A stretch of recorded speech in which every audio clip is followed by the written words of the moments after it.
Terror in Charlottesville. The white supremacist violence there began Friday night as hundreds of neo-Nazis, KKK members, and other white nationalists descended on the city and participated in a torch march.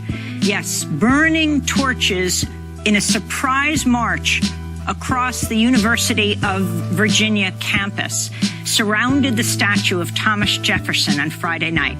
They were chanting "Blood and soil," a well-known Nazi phrase. "You will not replace us, and you will not replace us," and "White lives matter." Cornel West, talk about what you saw Friday night. You were there in a church. You were speaking along with others. Did you expect to see what you saw outside? No, I knew I was going to hear a powerful sermon by my dear sister, Reverend Dr. Tracy Blackman, and we heard one.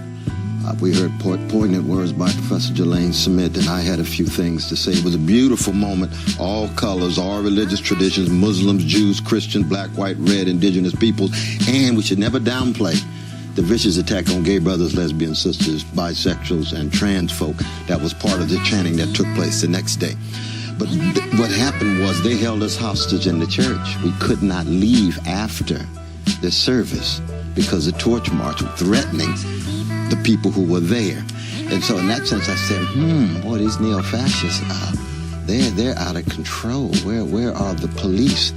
And who would think that our dear sister Heather, my dear comrade, who also was with IWW, it's very important. She was an organizer. She stood with us on Saturday. She paid the ultimate price, and many of us may have to pay that ultimate price. Well, The Guardian reported that people that night who were responding to the torch march were actually attacked with swung torches, pepper spray, and lighter fluid.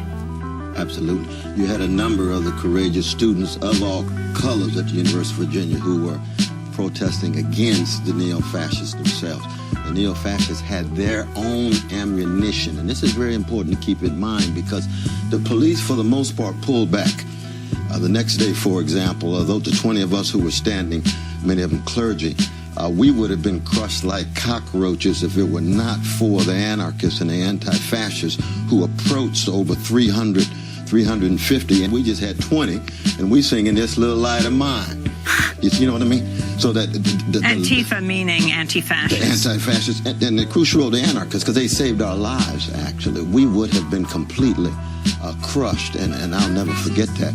Meaning what? Meaning that you had the police holding back on the one hand, and just allowing fellow citizens to go at each other, and with all of the consequences that would follow therefrom. The white supremacy was so intense. I'd never seen that kind of hatred in my life. We stood there, and 9 units went by and looking right in our eyes, and they cussing me out and so forth and so on. But that kind of hatred, and the beautiful thing is to fight back. It was a beautiful thing to see